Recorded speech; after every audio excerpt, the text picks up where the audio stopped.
All right, rise and shine. It's Merlin Collects time. And on tonight's live stream, I have Ricky, who's also known as the Nerdworth. We're going to talk about digital art card hobby craze. Are you ready, Ricky?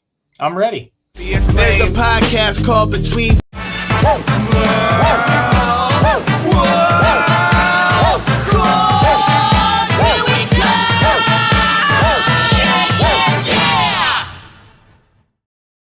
All right, rise and shine, everyone. Like I said, it's Merlin. Sorry, I got so used to by habit to go into the Between Two Slabs intro. You kind of saw a clip of it. So we don't have Dan, the great curator, here. Instead, I have Ricky. Is it Eckhart, correct? Yep.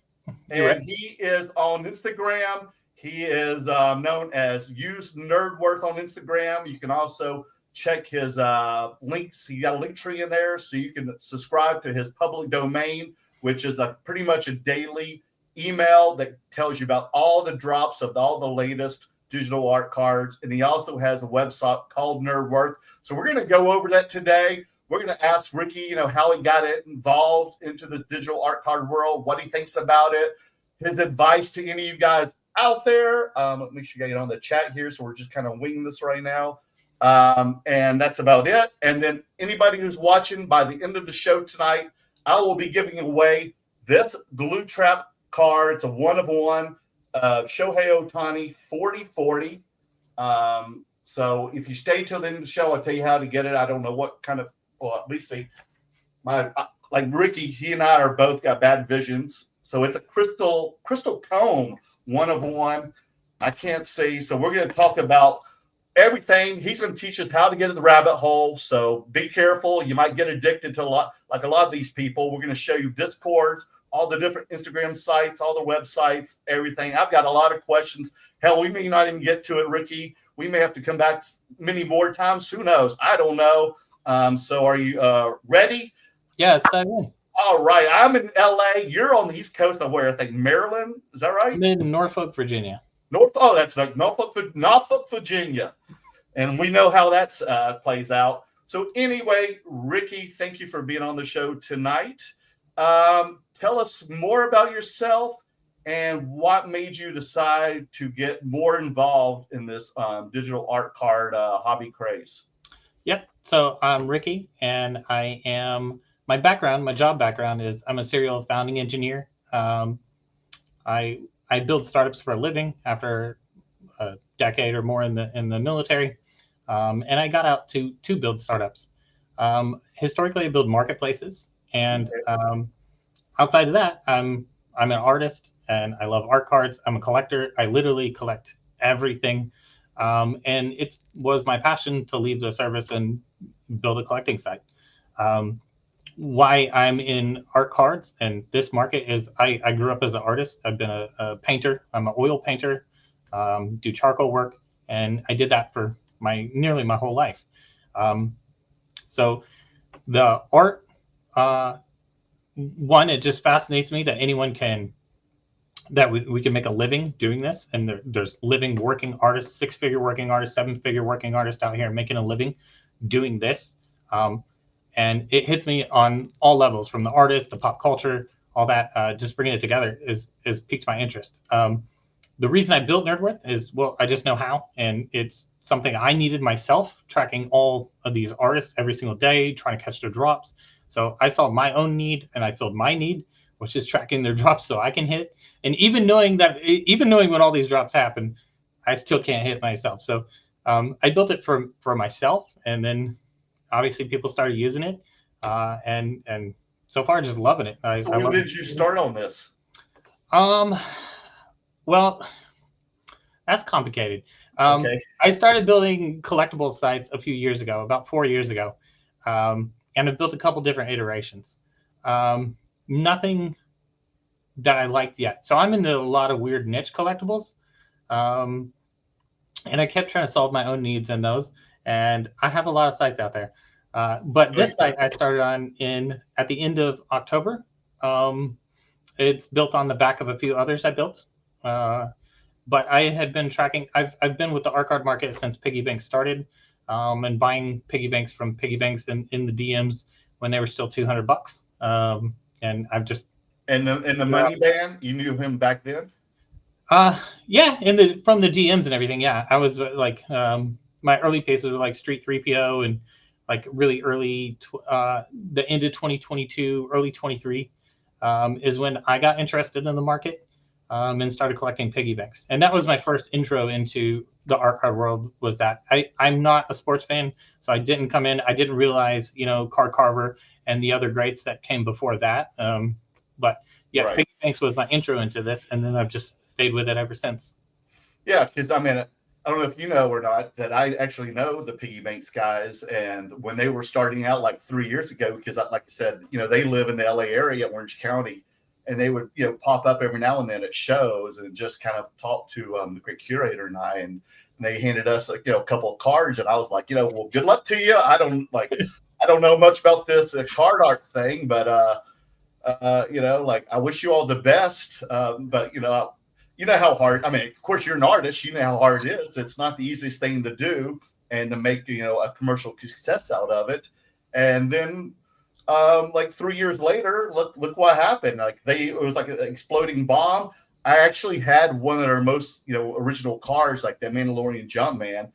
Dumbass, hear me. Sold one back last May, one of the ones that they gave me, because I was like, oh, I'm going to Europe. I need a little extra money. Maybe I'll put one on like eBay or Instagram for and told the person, oh, it's $2,000. Sold it. I was happy to a collector. I go to the London Card Show last May.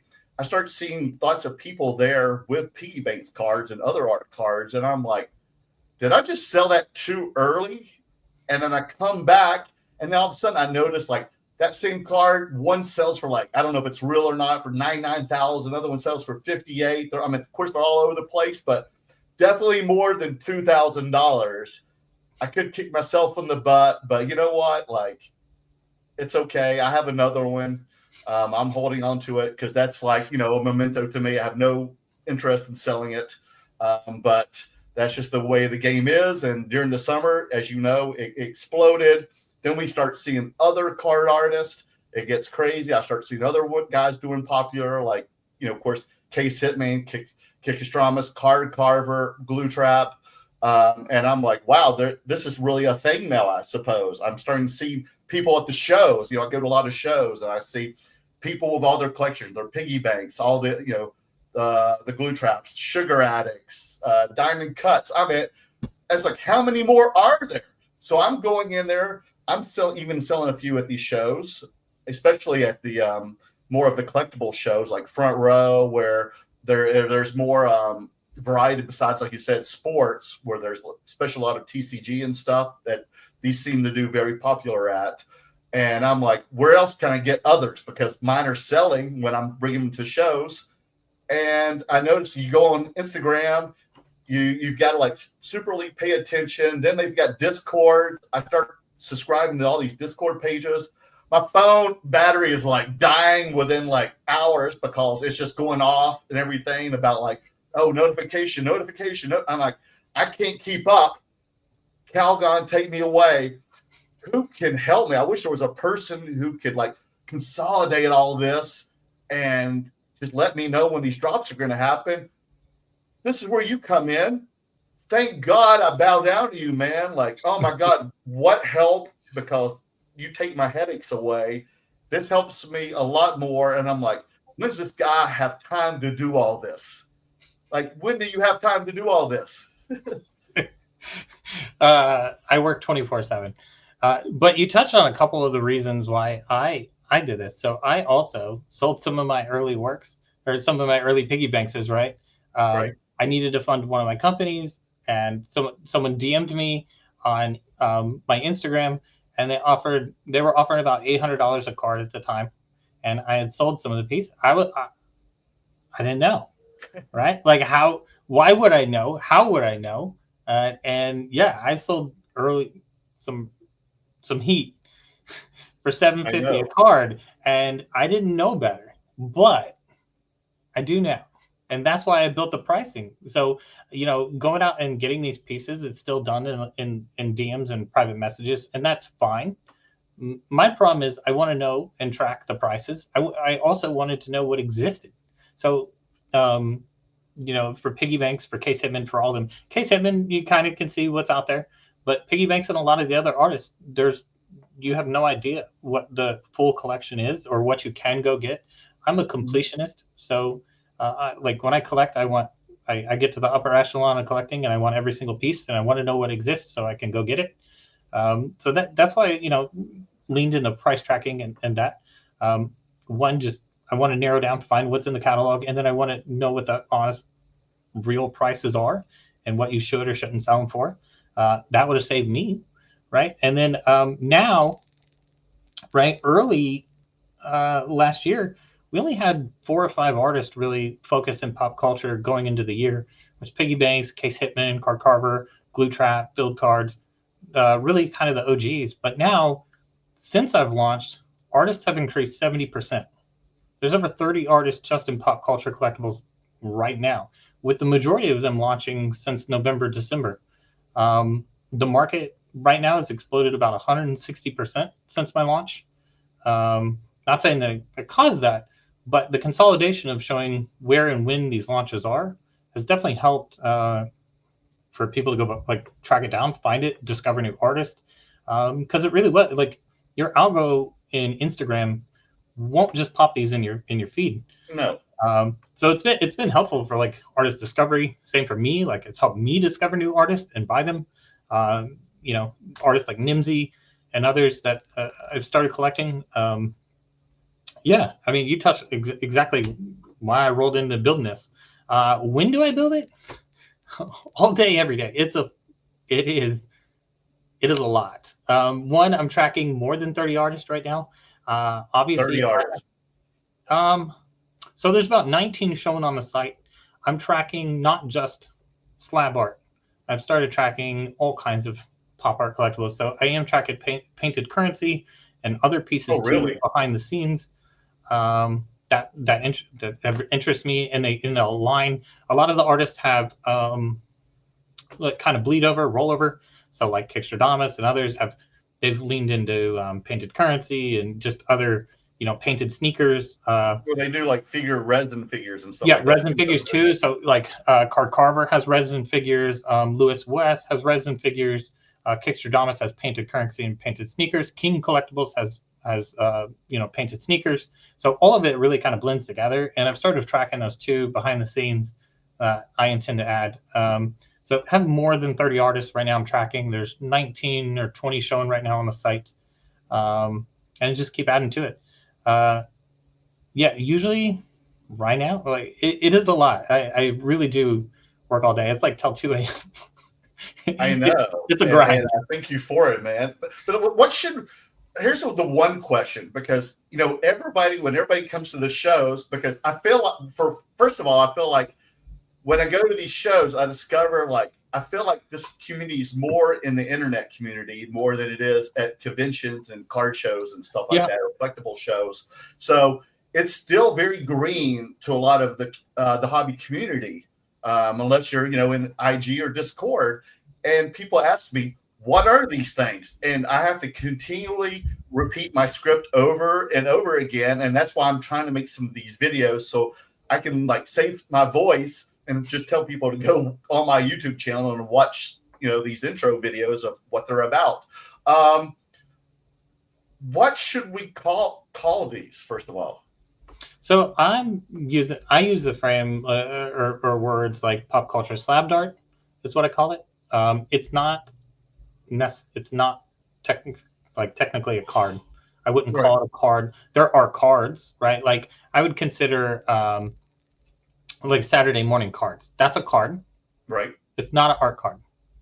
Right. And there's a big difference between it's a designed licensed card. It's a designed licensed card.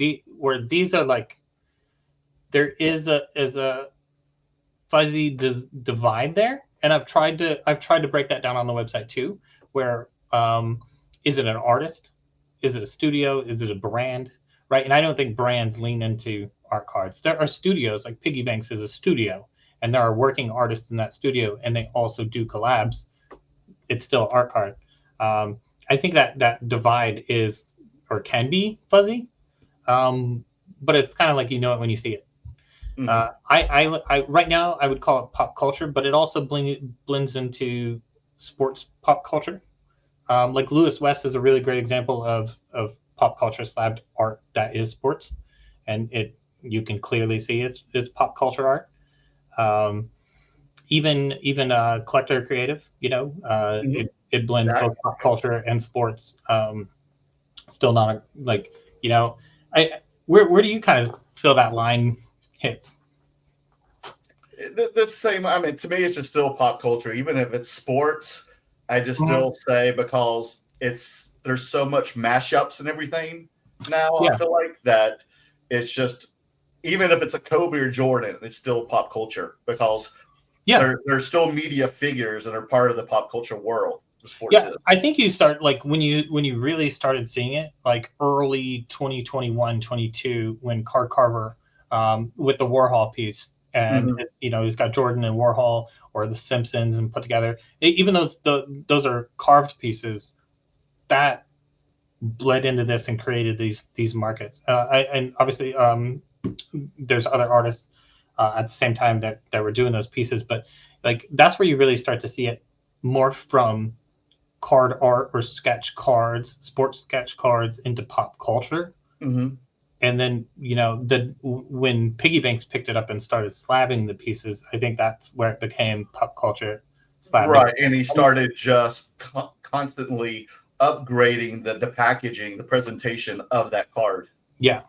Yeah. I really just see it as another canvas or another format of art Mhm. than I mean, and even then they've started, most of the artists have started bleeding into prints, large format, the 400%, which comic size or wall size, etc. Right, Um, right. Yeah, yeah. Still in Definitely a discuss slab that though. later. A lot of them are still in a slab though. Like Piggy Banks is the 400% still slabbed. The wall size is still in a PSA style slab per se, but it's just another format of art. Yeah, because he just started doing those. I mean, other artists have already been doing it, but he just started doing the comic book size ones, and he's pretty much recycling the old art that was on the cards. Correct. Yep. Yeah. And now another thing is because, like you said earlier, that a lot of artists we've mentioned had started before, way before Piggy Banks, but Piggy Banks kind of put it in the spotlight. And so that's another thing when people see my cards, it's kind of like a Coca-Cola. When people say order, a soft drink, they say cola, but they're just saying the brand really. Yeah. And but that's how people kind of identify it. Those cards, they call them like, oh, it's just like a Piggy Banks. Yeah, I would Okay, say yeah. obviously Piggy Banks is the largest market share by far, Hmm. by far.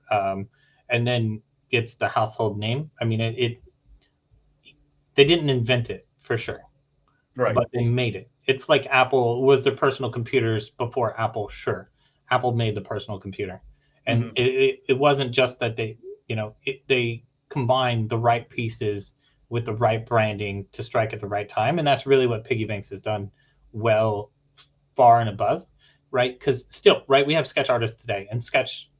I collect a lot of the sketch artists, Of course. especially like lean into the IP that I love, like GI Joe's, Turtles, all that, right? But the difference in a sketch card goes for tens of dollars, Right. maybe even $100 or a few $100, right? Well, unless you have what's the villa or whatever, the Yeah, ones yeah. that can There are go some, up 1,000 yeah.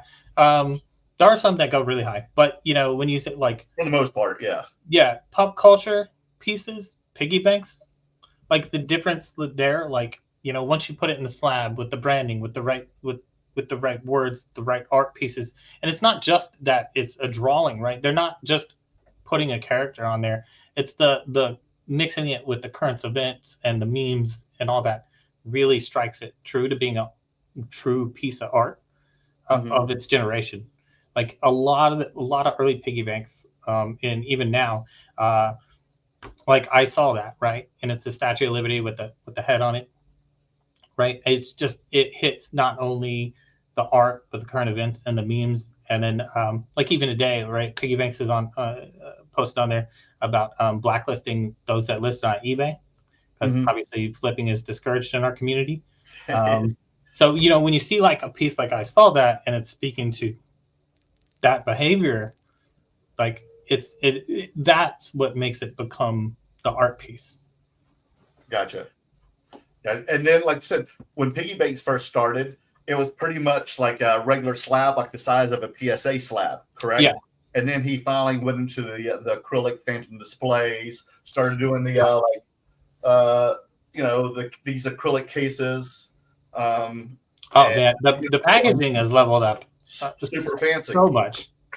And then all the other guys started mimicking putting the phantom displays. Let me if I can put this one out to, like this. But then you've got like Sugar Addicts, who does even a much bigger one like that.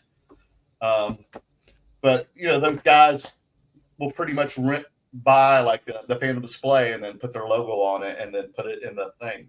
So like this one is like a Wimby here. So this is like, here's a piggy banks. And then I felt like after that, a lot of the card artists just started mimicking the style of artwork, doing the case and all that. I do like a lot of the casing is very similar. Yes. Everyone's really found their lane, and I don't think there's very much overlap between the artists right now. Like, right. Yes, they go in batches, right? There is groupthink here that when one person releases the turtle, everybody releases the turtle, but they're very, very different. Like, sure. Glue Trap is obviously king of Wafu.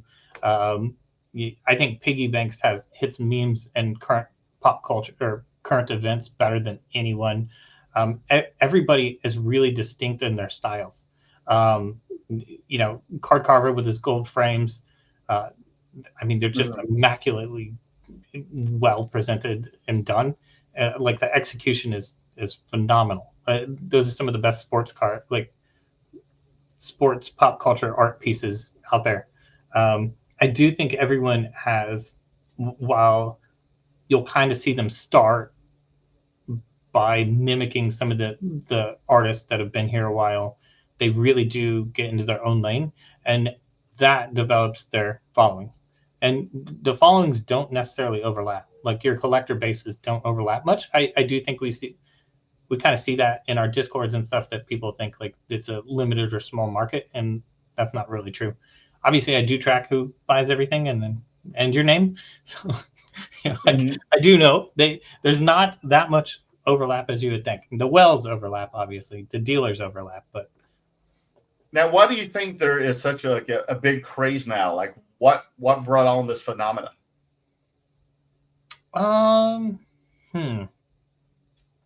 Okay, well, I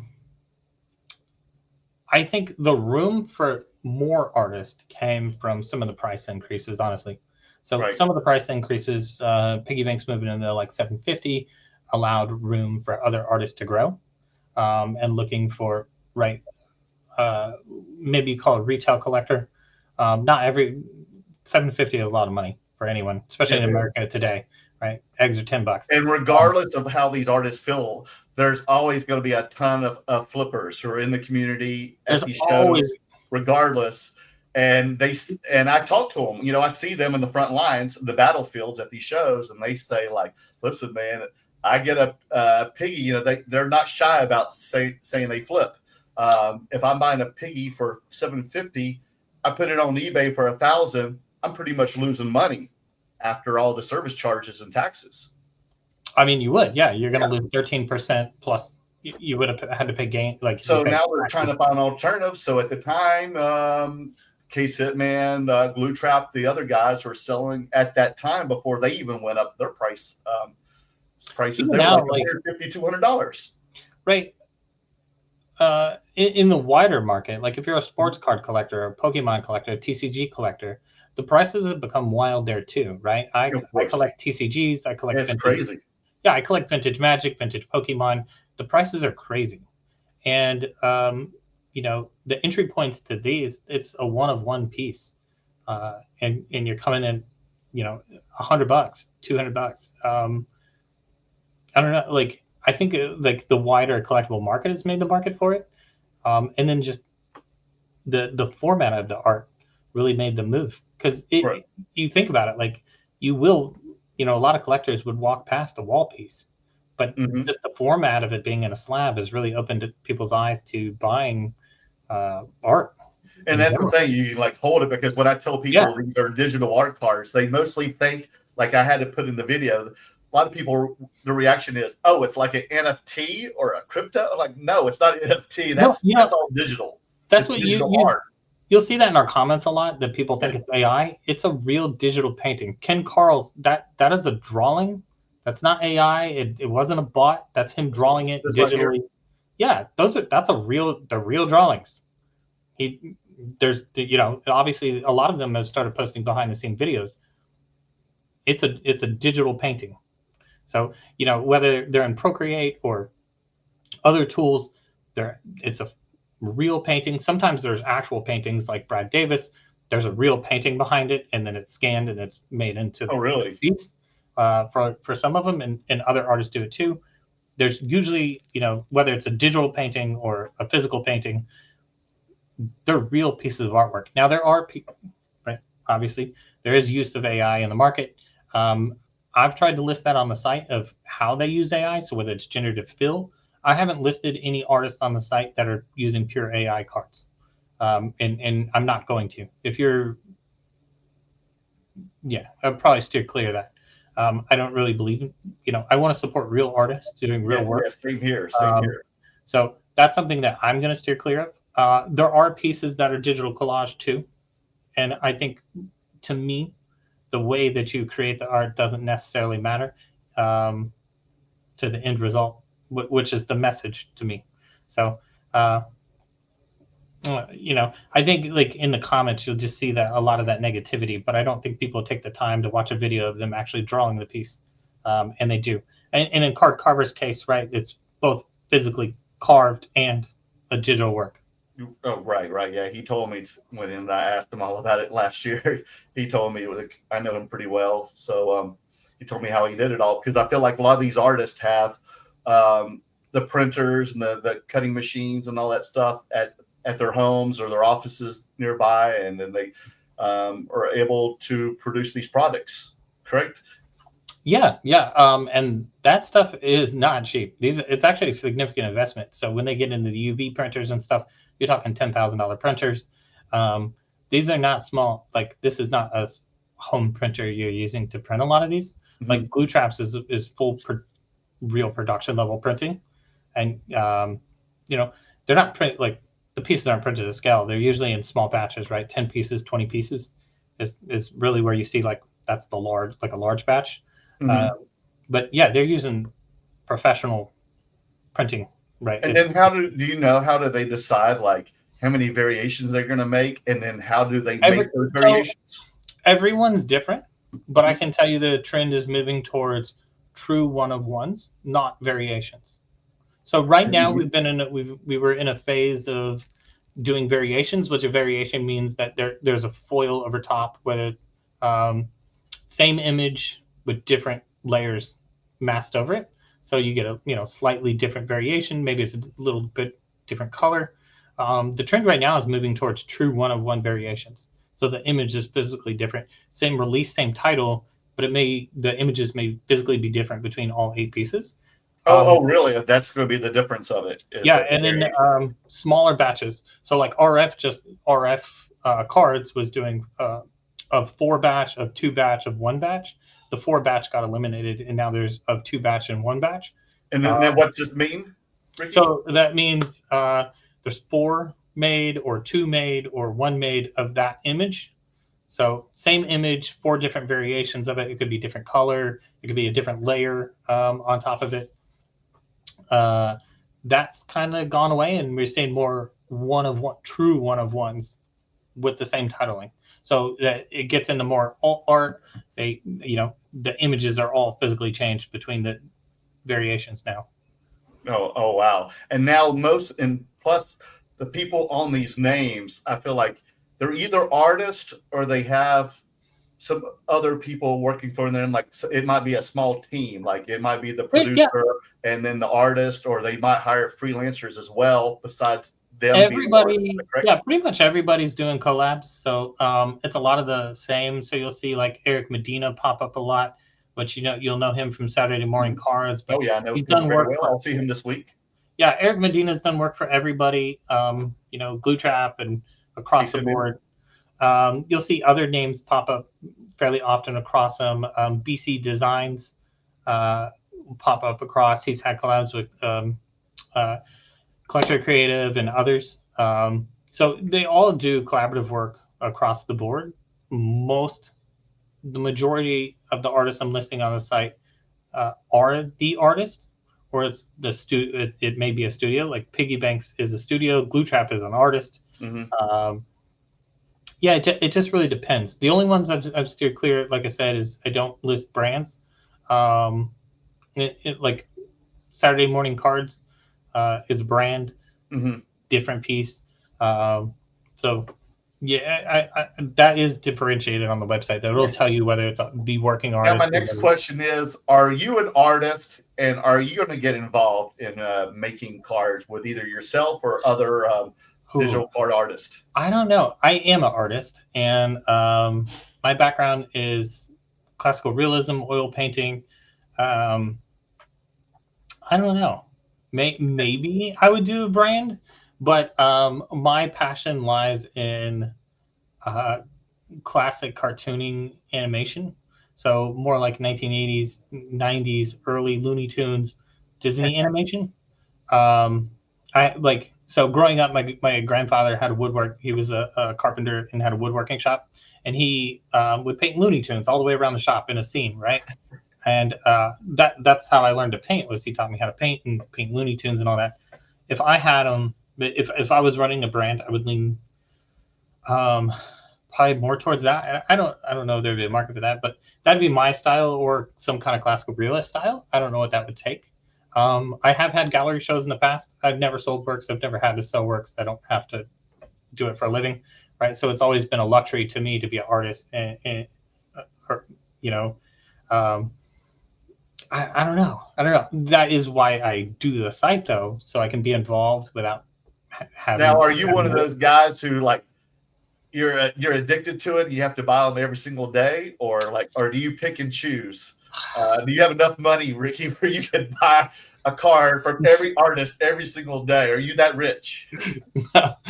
No, I don't know who's that rich. There's quite a few people. I know that they're either like maxing out their credit cards or doing something, which kind of worries me. But I can't. No, someone's got the money. So obviously, I'm fully bootstrapped in my startups. At most of the startups I've built have been fully bootstrapped. So no, I don't. I could. I can't. So I only collect in specific IPs. I only collect Pokemon or Scrooge. That was going to be my next question. What is your Achilles heel? What do you see? I have to have it. Yeah, I collect Pokemon, Scrooge, and Turtles. Pretty much exclusively. My whole office behind me that you can't see is Teenage Mutant Ninja Turtles and Scrooge. You're not into the what's it called? The waifu? Is that how you pronounce it?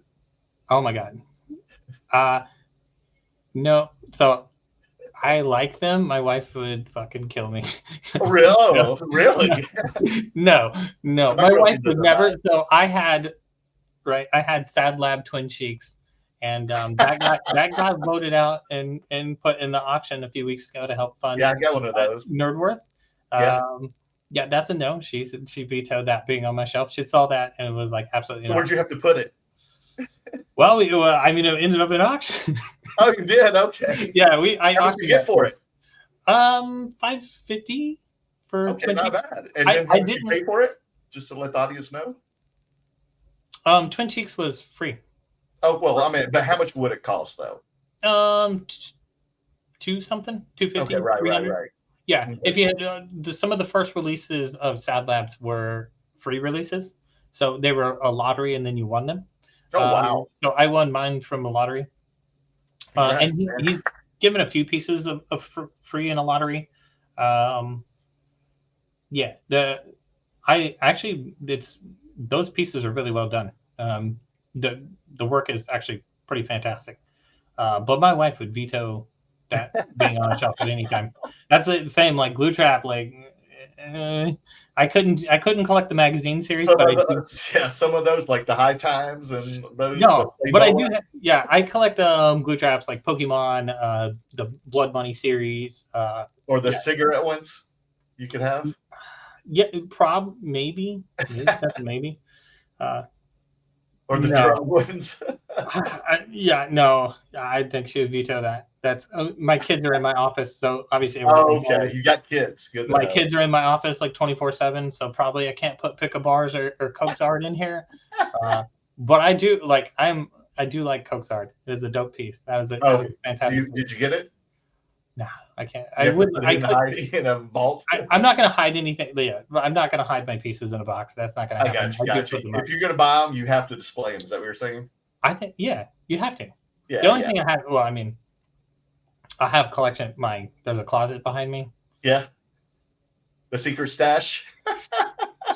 Every collection, all of it. I'm like, when I say a hardcore collector, I used to have collection rooms. Like in my house, like I would have whole rooms of stuff, and I have all of it, and I collect everything. I've collected for my whole life. I've always been like a hoarding collector. That's probably not a great behavior to have, but that's, you know. So you also collect like sports cards and pop culture cards, just like I go to these conventions, right? Yep, I actually do. I still collect baseball cards, vintage baseball cards, vintage TCGs. I collect toys. Literally, I mean, everything. Currency, well, gold and silver coins, in particular. You must have a hell of a man cave. Yeah, I did have collection rooms back in the day, but I don't anymore. Yeah. Okay, so now I notice a lot of these artists have moved over to using Discord as their use. Buying, selling, and trading with all their followers and stuff, their groupies. How come? Why is that? Why is it Discord? So I think our community leans predominantly like anti-fee, anti-flipper, pretty much anti-man. Maybe, I don't know. We're kind of rebels, right? Mm-hmm. I mean, just inherent in what we do, right? Just the artwork itself is kind of being a rebel. Mm-hmm. So I think it lends more towards that. Like, nobody wants to pay 13% eBay fee. Right. And it's kind of like going to a show, right? You go to a show and we're buying $5,000 cards in cash. Not, you know, maybe you should probably speak to your tax attorney, but yeah. Right. Like, the hobby CPA. Yeah, maybe we call the hobby CPA on that. But, you know, like you can friends and family up to 15,000 per person. So, you know, right. And then everybody vouches for one another, correct? Right. Yeah. And honestly, there's a lot of trust in, yes, there's a huge amount of trust and safety. So like the Glue Trap Discord, for instance, that there's no option but to pay or you're booted. Right. So it has built in a lot of trust and safety that isn't there. And we're YOLOing thousands of dollars to each other. So like, you know, early when you would DM, like you just get some random DM from a guy like, hey man, I'll give you 5,000 for a piggy bank. And you're like, what? And they'll literally just friends and they don't even know you, and they're friends and family, and 5G is on PayPal. That's insane. It's insane. No, it's real. It's crazy, right? But I think like the Discords have built a lot of trust and safety. Now there have been downsides, obviously, right? We just had the ethics committee meeting across I heard hobby. So there's some downsides to Discord, but for the most part, it's been really positive. It's built in a lot of trust and safety. Glue Trap runs auctions, RF runs auctions out of theirs, and then all of them have a kind of trade post or buy sell post. It's still kind of the best place to find pieces, other than the most secure places are probably in the private chats. So there's plenty of private chats across Instagram you could get invited to buy them.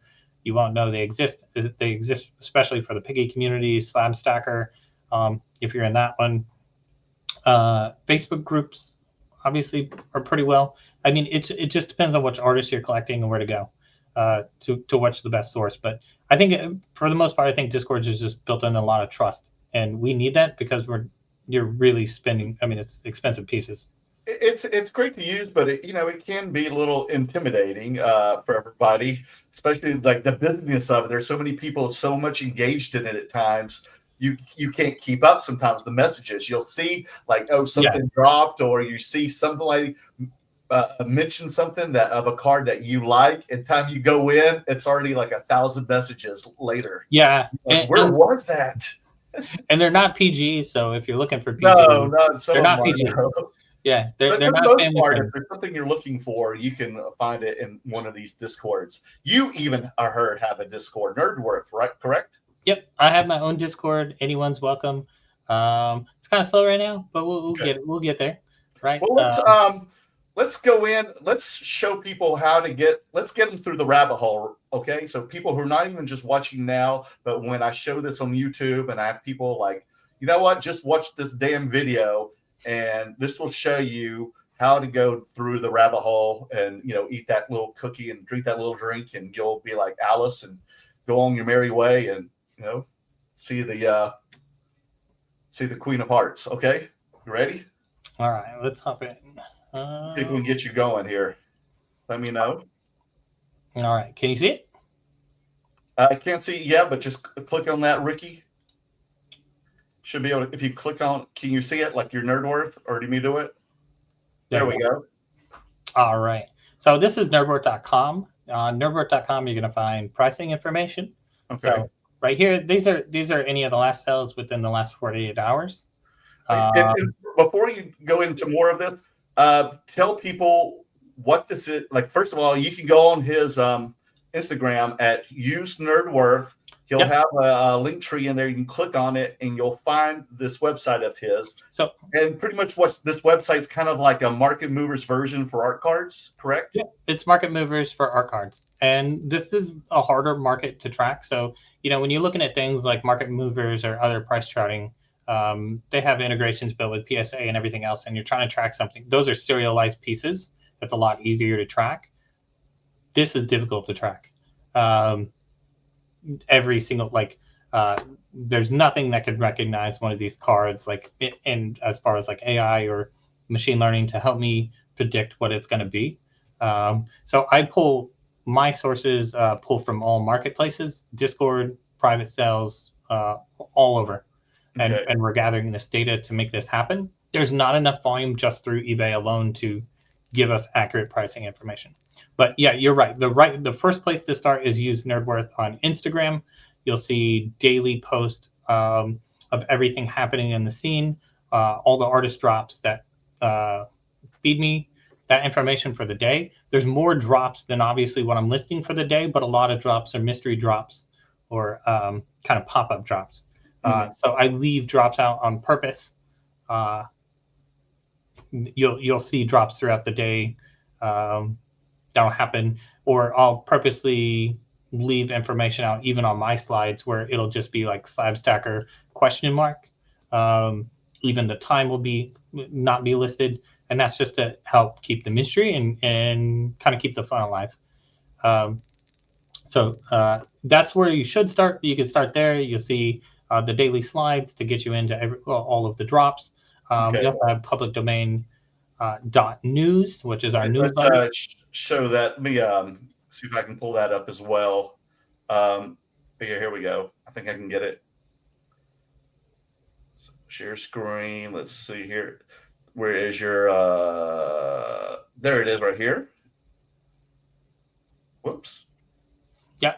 So public domain .news. You can come here. You sign up, and you'll get a newsletter every single day that'll tell you what's happening in the scene, and it'll also give you occasionally you'll get artist profiles. There's classifieds in there for high value pieces, a little bit of everything. So it expands on what's on my Instagram, which is just the daily slide where the drops, auctions, and announcements are, and it goes into way more detail inside the newsletter. Now, how do you find this information out? Do they hit you up? I talk to every artist every day. Oh wow! I see when you put this out, it looks like it's probably noon your time, but I get it somewhere between 9 to 10 a.m. every day. Yeah, it's new. It comes, for the most part, you'll see it release around noon Eastern. So it should release at noon Eastern almost every day. And then it looks like pretty much an artist has a drop anywhere from maybe 10 a.m., 1 p.m., 3 p.m. That's Pacific time, so it's 3 hours later your time. Everybody's a little bit different. The earlier drops, so you'll see underrated will drop in the morning, very early Eastern, usually 9 a.m. Eastern. Mint 9 will drop around 1 p.m. Eastern, and the rest drop 3, 4 p.m. Eastern or after. Because most artists are based in LA with you. So They are.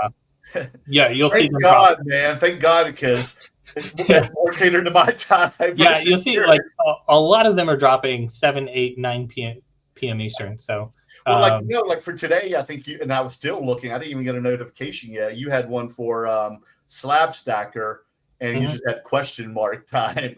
Yeah. So that's what I'm saying. Like a lot of that is left out to just keep the mystery alive. And right, there's all kinds of drop mechanics that we use to help collectors get fair and equitable treatment across the board to make sure everybody's getting a piece. Some of that is just the shock drops that we use. Some of that, like, it's all over the map. You might see passworded sites, DM only drops, lottery drops. Yeah, so you've got like Demente, you hit because you didn't know what the title of the card's going to be. So it's question mark. You've got, and everything's in Eastern Standard Time. Then you have their Instagram links in there as well. So you click onto it. So you can go so if they receive your email, they can click and go directly to either the Instagram or maybe the website, correct? Yep. You'll see the websites listed if it's already dropped or it's still available. There's a couple that do drop on the website, and I'll actually always include I always include the website to go with it when it's dropped on the website. A lot of these drops you're going to have to go through Instagram, DM them, share, to be able to get into the lottery for the drop. Right. So thank you for telling us that. Yeah, there's always some kind of mechanism for the drop. It's not you just show up and buy it, usually. Yeah, you've got so much you've written here just today, and like you said, you pretty much send out an email almost every single day, correct? Every single day, and then usually one on Saturday for Saturday, Sunday. So I send a combined issue on Saturday, Sunday. Yeah. And then you even put up the auctions as well. So like today, there was a Smith Graphics one who's actually in viewing right now with us, and underrated cards. There's an auction. So there seems to also be like auctions almost every day as well. Yeah, I list drops, auctions, giveaways, what's still available. So if any drops have went unsold or there's still pieces available, sometimes there's artist like APs, artist prints, artist proofs, whatever you want to call them, error prints that get listed in there. Sometimes the drop doesn't sell out, and you'll see that in the available section. Now I see like above, we're on your website again right now, and I see like above here on top you have the icons of all like some of the most popular, I guess, card artists, correct? Yep. So that's the artist pages. If you were to click any one of those, it'll immediately take you to that artist. And then so I'll click like let's say Slab Stacker right here. Okay, yep. Right? Do you see that? That's going to tell you how to get everything for Slab Stacker. So it gives you the website, their Instagram. Some of them have their Discord, and then all the pricing information we have for them. So like let's for example, let's use the one here on the left here. The X marks the spot. Okay, and you have $600. Is that what it sold for? Correct? That's the estimate? That's what it sold for, yes. Okay, and then what's single confidence mean? So the Nerdworth estimate, that's $600. The single confidence means that piece sold for $600. You'll see different confidence levels, and you'll see single, you'll see like a medium and a high confidence, a low confidence. Those are how many cells, how much volume made up that number. So that number isn't just put together. It's not, I averaged the last 3. That's a median mixed with more algo behind it to give you what the fair market value should be. So when you see the Nerdworth estimate, it'll say it if you go over the little I. Over the little I right here? Yeah, it should pop open. Right there? So it's going to tell you exactly how, it doesn't tell you how the algorithm's made, but it tells you how many cells make it up. So when you see something of high confidence, that means there's 6 or more cells to make up that number. It gets rid of and smooths out highs and lows. So if you have a lot of market manipulation, I take that into account and I remove them. So the algo is smoothing those out. So if you see extreme highs, extreme lows, it's going to smooth it out and give you a fair and accurate value. Oh, now, wow. I didn't even know that existed. Thank you for pointing this out to us. It's also going to incrementally increase the price based on volume. So if you see extreme volume in a month, it's going to start ratcheting the price up. So that estimate's always going up or down. It will degrade if Oh, here's one like right here, right? You see that one, the Chef Curry? You have a high confidence on that one. Yep. That one, that was only $105, correct? That's it for that one? No. That's complicated. So you're going to see some so in Slab Stacker, you're going to see some really high sells. You're going to see some really low sells. The high sells, so like right there, it's where it's going to smooth out. So you see the sell for $2,080. It's going to smooth that out. Oh, down, yeah, underneath the 105, correct? Yeah. Right. Now, it gets a little iffy if we don't have enough data across enough time. You have to look at piggy banks, glue trap, case hitman to have enough. Well, I'll go over there next then. Let me do that real quick then. Let's see, where is it? Let's see. So where you said piggy banks? You want to go to the piggy banks? Yeah, just hit the Nerdworth logo at the top, and it'll go back to piggy. You go back to the main page. Right there. Yep. Okay. And then what would you like to look at? You can just look at them where it's got a lot of variations, high confidence. Oh, you want high confidence right there? Yeah, okay. How about this one right here? You'll see it. So here you'll see it start smoothing out, where you look at the average price by variation. So average price by variation is an average of the last three. So when you're looking at that gray box down there, those are averages of the last three sales. Oh, all the different variations you have. Yeah, you'll see the most recent sell, the lowest and the highest sell, and then you'll see the Nerdworth estimate. And you see with like that amount of data, you'll see your Nerdworth estimates start hitting about right. Oh wow, that's a lot of work, man. Yeah, it's a lot going in there. It works really well when you start getting past 6 cells or more. Oh, gotcha. Start seeing a little consistency, right? You need the consistency because our pieces. So, reporting for like collector creative, right? Those are reporting when they sold. So some of this is first party data, which means it's sold from the creator, right? And then some of it's second party data or second party sales. When you mix the first party data with the second party data, it gets a little fuzzy. And then you'll see some really high auctions here and there. So we have some of those are charity auctions. You'll see where you'd have to, kind of peruse the data long enough to catch a charity auction. I've started the charity auctions get broke out into their own card now. To keep that data from impacting these, because charity auctions tend extremely high. And then I've started working on a card to break out what you would call a premium variant from base variants. So like what we do with Collector Creative right here, we break out the premium variant from the base variant. So you'll see small batch, and then you'll see the gold rare foils, and they're separated. So like this Galaxy Portrait Princess Leia, the gold rare foil, that's the premium variant. And then you'll see the small batches separated from that. So, and then like this Hulk one is pretty much, like you said, small batch. That's more of the regular like common variation, correct? Yeah, you'd say like base variation, yeah. Right. And the same thing with this other Leia, small batch. That's what that means. And then you've got prints up here as well. So like this Boba Fett, the Galaxy Portrait Galaxy series is a print, correct? Yep, that's correct. Canvas print.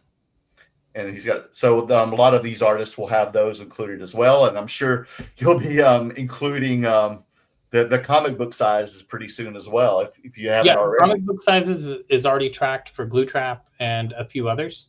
And you'll see them pop up. So every artist, that's what makes this really challenging, is that every artist is different. So some are going to call them jumbo, some are going to call them extra large, some call them like it's a million different words for the same thing. And catching those and tracking those is a challenge. It's also hard to catch the premium variants. Like in Glue Trap, for instance, Trap Relic, the retail of a Trap Relic is $1,000. So a 22 karat is $1,000, right? But the base variations are $250 or $300. Okay. You would really say a base variation for Glue Trap is $320 shipped, but a Trap Relic or a 22 karat is going to be $1,000. So when you're mixing them together here, it can skew the data a little bit, and we started to peel some of that back. So you'll start seeing the cards switch to base variations and separating out 22 karat Trap Relics, things like that, to give even more accurate numbers. The numbers have hit pretty well on though. Anything with high confidence, that's pretty much what it's selling Yeah, for. like, well, here's like a Burbank Bulma that's got a lot of sales, obviously, so it's got more higher confidence on that one. That's something your wife would not allow you to have inside the house. Yeah, there's a lot of contention in the glue trap market for Burbank Bulma. I'm a fan of Jessica Rabbit, and I think Jessica Rabbit wins over a Bulma. But you know, you hear people say that Bulma's the one or Boa's the one, but it's probably Jessica Rabbit. Oh yeah, so yeah, this is interesting because a lot of times when I was going in here, I just didn't know like really how to read your site because you know I'm still naive about the site. So I'm glad we're really going through this step by step to understand more about how you record these sales. It's really difficult because the volatility, it really can go for $50 one day and $800 the next and $200 the next. And that volatility is extremely hard to record and smooth. And you'll see it all over different pieces. There are case hitmans that went for 50 that should sell for 400. Maybe it spiked up to 800, but what's the true price, right? That's just really natural. Like, I don't want to say like some artist, the last print is the most popular or you're only as good as your last print. But there are markets within this that fluctuate like that, where you're as good as your last print. And that last print may be the highest. And then they start to fall off. So like you'll see prices spike up a lot. You'll see it in like, you know, like Pokemon too, right? You know, your ETBs for the most current one is going to be the highest price. And, you know, like, you know, it gets crazy. And we see some of that here. And that's really hard to smooth out. And you'll see those swings. And that's why I'm giving you so much pricing data. I let you digest the pricing data in the way that you want. So you have your high low there. You have your last three averages by variation. You have an estimated that's a median and smoothing it out. You have the last sold on every single one of these cards. And then if you find one and click into it, you'll see the rest of the data. Oh, like this one? How about this like Mandalorian right here? Boba Fett. Sorry, it's Boba Fett. Yeah, that'll work. Yeah, so if you click the view all sales right there, it'll start breaking down that sales data for you. Okay, so you see that right there? And then you've got all this information, you know, more of a breakdown where the price history. What else do you want me to show, Ricky? You can click the view all sales. So go up and you click view all sales. It'll open a modal and actually show you. All right here? Yep, click that. You see that? Then, so you'll get a table with all the sales data that we use to make this. And then you'll be able to filter that by variation, by marketplace, et cetera, to get the data that you want. So there's a lot of contention in what I've made because I've taken private sales, I've taken Discord sales. They're all confirmed sales. They all have receipts backing them. Okay. From whatever payment system. I don't show you those receipts, but I do keep all of the receipts for every single one of these sales. But I've made it a la carte for the user to pick which data is relevant to them. So that, you know, if you want to come down to price history, and you can do this on the front page as well. You can filter by price history. Where? Right down here, right here. When you were on the view all sales, you can filter that view all sales by. Oh, it's not this right here. No, that's going to show you price history. Oh, if I go back to view all sales, and then you got filter by marketplace, and so. Oh, right here. Mm-hmm. Okay. Yeah, if there was more marketplaces for this than just that Discord, it'll show all the marketplaces where the data came from. Gotcha. And then you can see what's there for you. Dude, I didn't know you have like delved in this like so detailed. It goes further than that. You can keep going down the rabbit hole. Oh my gosh! Like, so if you click a variation, so click seismic charge. Or me go to back to view all sales? No. Go, click out of that. Okay. So if you click that card, click that seismic charge card right there. Right here. Mm-hmm. Click that, and then so variation. There's a product which is Boba Fett Far Far Away, right? And there's a product variation, which is one of the variations. Now, different artists may have more things stacked under a variation. So, like a piggy banks is one where you'll find this. There are multiple atomic versions. One may be green, one may be red. Let me see if I can find one of the piggy banks. Okay. Just find a piggy banks with a ton of data on it. Okay. This like that. Yeah. Smash hit is fine. Yeah. And then go to where? Okay. So like that. You see all these variations that pop up and it says right here? piece. On Yeah. on the right? Okay. So where you see in the variations, and it says beam one piece. Occasionally you'll find them with 3, 4 pieces under it, and it's all different variations. So you might see a beam white label, a beam black So label. can I click on this and see Yep, it? Or and then click that card. click that card? Okay. Mhm. So this is the actual card that we're tracking. This is, you're all the way at the bottom. That's that physical card, and you'll come across them with all the images that's ever been recorded for it, all the pricing data, etc. So this is the physical card that you would collect. Jeez. And then when the card was born, you have a birthday for the card Yeah. and the sell date. Yeah, I mean, it get like if you want to take it as far down the rabbit hole as you can, this takes you all the way to that specific card with all of its data, all of its images that we've stored. So you can get really granular on it and keep going down the rabbit hole. Like, I mean, it's crazy. There's so much data on here. Most people probably don't know that these pages even exist, but it does. No, I didn't even know. I didn't know you keep clicking and go into different Yeah. holes here. Like, it's insane, man. The detail you put into this. Look at all this, guys. Look at all this. Like this one too, the National Geographic Kobe. I've seen a few of those at shows. That one's obviously got a lot of stuff as well. There's a lot of stuff like that. That's what I'm saying. Like, you're not gonna know that there's a sequence white label, a sequence black label, a sequence black label black back, a sequence white label black back. So like, see the digit 2 pieces or glass 2 pieces? Where? Glass right here? Yeah. Okay, you see that? Yeah, there's 2 here. There's a Well, yeah. Well, oh, I see. Like, well, there's one's Kobe, one's from Katie. Yeah. So you see, like, same title, same variation, different art, different label, different back.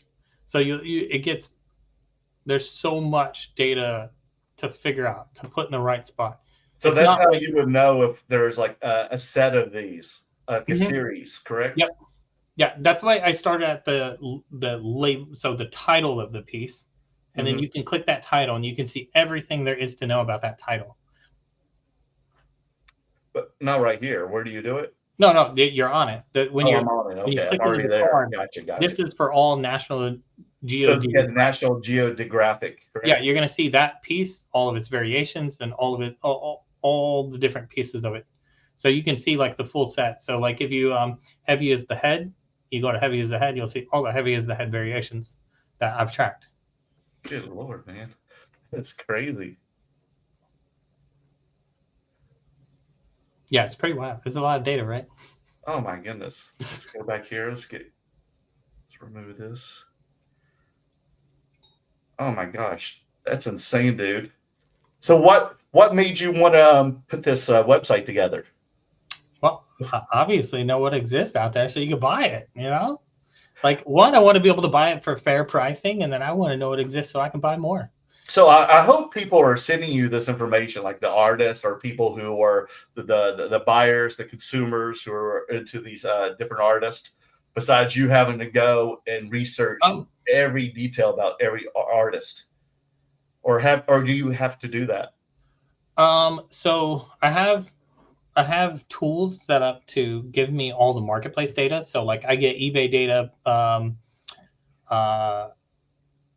pristine auctions, all of those. Those are all automatic every day at midnight. I have to review them because it can't tell what is what. It doesn't know. Exactly. Nothing's gonna guess what the card is. So I do have to review all the data. But that puts for piggy banks, Case Hitman, Glue Trap, that's gonna put that data there. And that's why there's so much of it. For the rest, those are private submissions. So to submit a private sale, you click, there's a big banner on the main page. You can click share now. If you're signed in, you can click add, and it'll start adding private data. I can take in any private data. So you can submit links to sales. You can submit a full private sale with the receipt, and that gets recorded, labeled as a private sale or wherever it came from. That is fully transparent now. So there's both first party and second party verified private sales.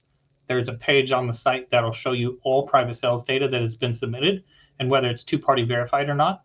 So what I mean by that is you and whoever you just bought from, so you report the sale, you can have them click, you put your receipt in. When you're done, they can come put their receipt in and it'll 2-party verify that sale. That's all public data. All of the data that I'm getting for this site is fully public. There's ledgers that are shown that you can come and review the data and how the site is made. So there's no like funky business coming on. That's a lot of impressive work, Ricky. The fun thing is if you click on the leaderboards. Where do I go to? Up at the top, if you click leaderboards. Right here? Mm-hmm. Okay. And then you'll see all the data for your artist. You can see, make sure you see that. Oh, okay. Oh, wow. Now tell us, describe to us what we're seeing here, please. So you're going to see all the market data for them over their 7-day, 30-day, and week data. So right now I have it gated 7. Yeah, 7. I don't know. I forgot. That's crazy. I didn't even know this existed, man. So on the leaderboard, you're going to see the last 30 days of sales. So you're going to see the highest total, highest volume, highest sell, highest percent change, who's leading what. So you can see all their sales data for what's been scraped. Some of this is first-party data. So that means they report their sales to me, and I take their market data. So, but by far, like it's obviously piggy banks and glue trap, by far the market leaders. I knew piggy banks. I mean, I knew glue traps doing well because I'm a big buyer of his stuff too. But I did not know like what tier everybody was in. Basically, there is no artist that's even close to how prolific glue trap is. You can't even fathom the work ethic behind glue trap. Like you can imagine. So yeah, like you might see one drop in Instagram, but you don't know that there was a drop in Discord too, or the comic drop. So it's not just one drop. He'll because put out, Blue is also doing comics as well. Yeah. He might put out 2-3 drops in a day. Oh, I know. Yeah, right. Like, I see you in the Discord with me every now and then. Yeah, Case Hitman's pretty prolific. You'll see at least 3 drops a week, usually gated like Monday, Wednesday, Friday. There's a drop tomorrow for Case Hitman. Right, and he also has like a text or email flash too that you can sign up for. Mm-hmm. Yeah, and their Discord's really active. For Case Hitman, they hold a poker game, and you can win slabs in that poker game. Oh, really? I did not know. Case Hitman's doing a lot. One of the cool things that Case Hitman's doing right now is, Case Hitman's about $250 per drop. Right. But they've started adding sketch cards in there. So Medina's done some of their sketches. That's what I heard. That's what Eric had told me, but I have not obtained one of those yet. Have you? Yeah, that's a huge value multiplier to get. Not only one, they have one of the best unboxing experiences for Case. It's extreme quality. I mean, it's up there with everybody else. Obviously, Piggy Banks is by far the leader in unboxing quality. But I'd count Case Hitman just in sales and quantity alone. Ooh. Okay. Ooh. Honestly, maybe I might shoot myself in the foot here, but I would think that maybe Glue Trap is close to #1 in sales total.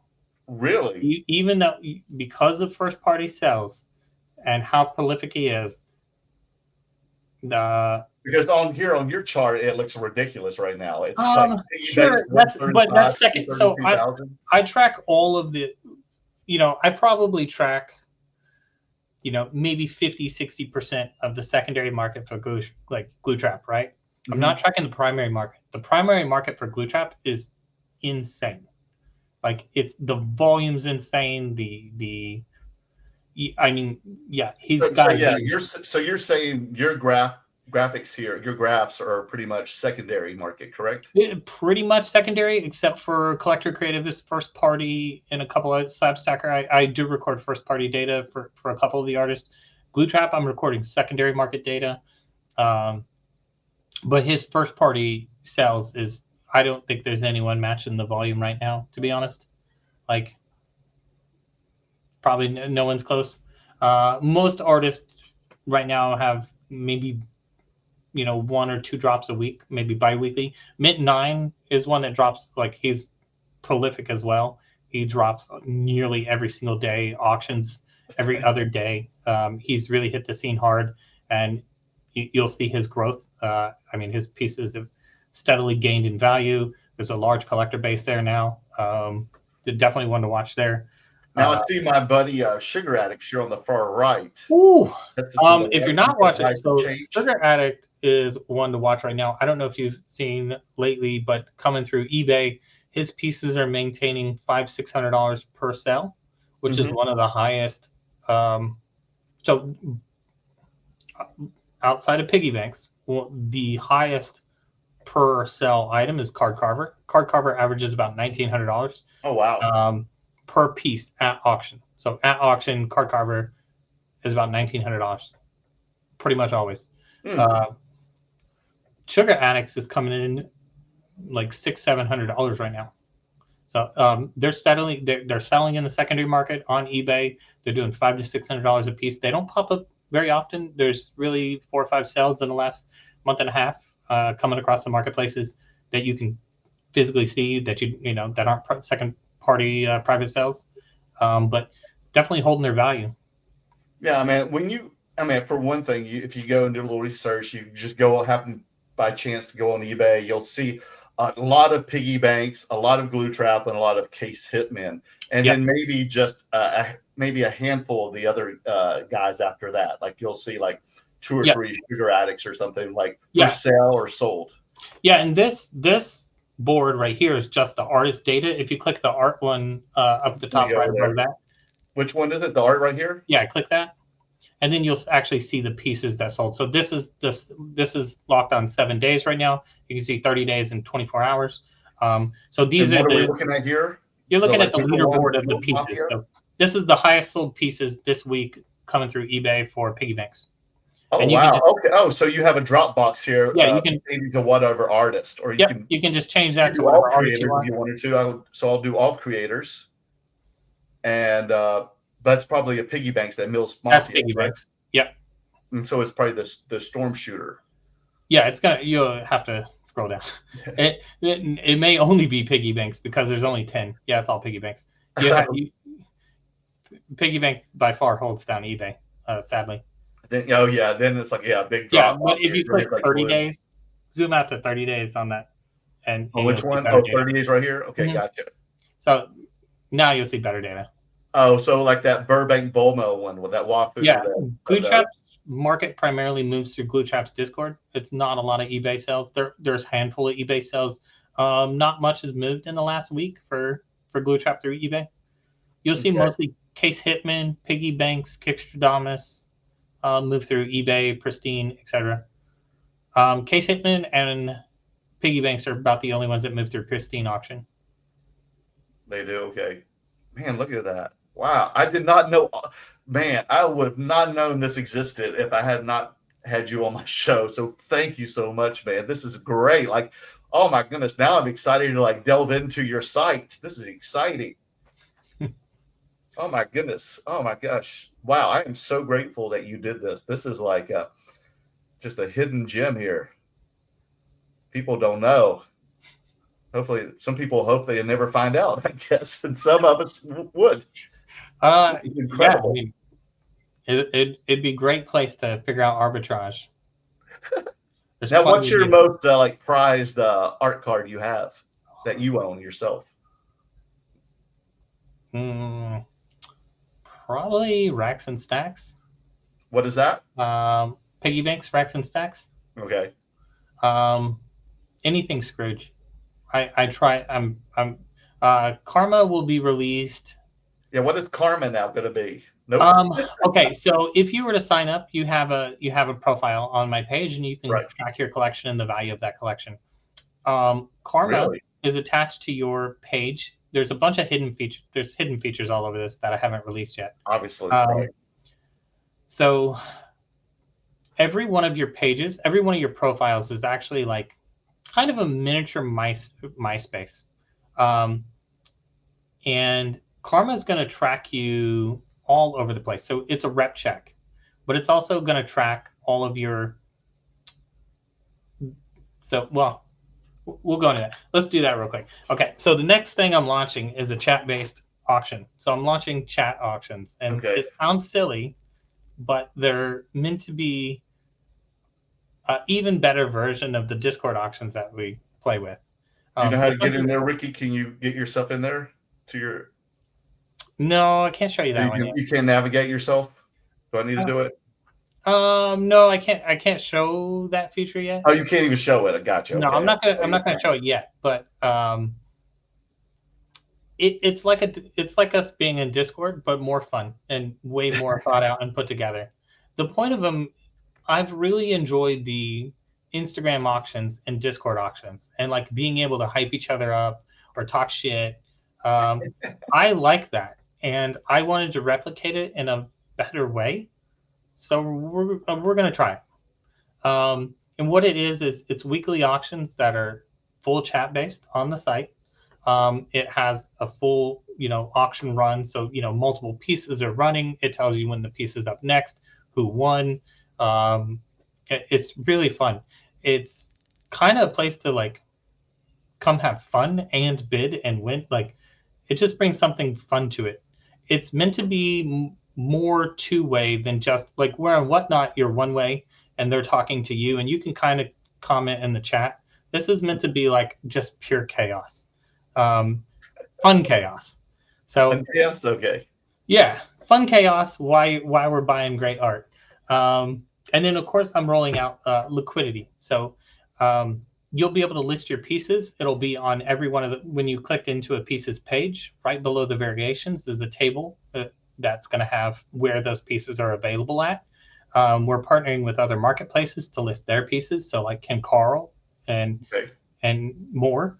And then you'll also be you'll be able to list your pieces from your collection on the site, and it'll show up in those tables on every single page that page is going to become the one source for you to not only get the data for it, but also find and buy it. It'll absolutely have the lowest fees. So across the site, if you were to use the checkout, we're going to take a small fee, and that fee pays for the insurance and etc. Protected purchases. You don't have to.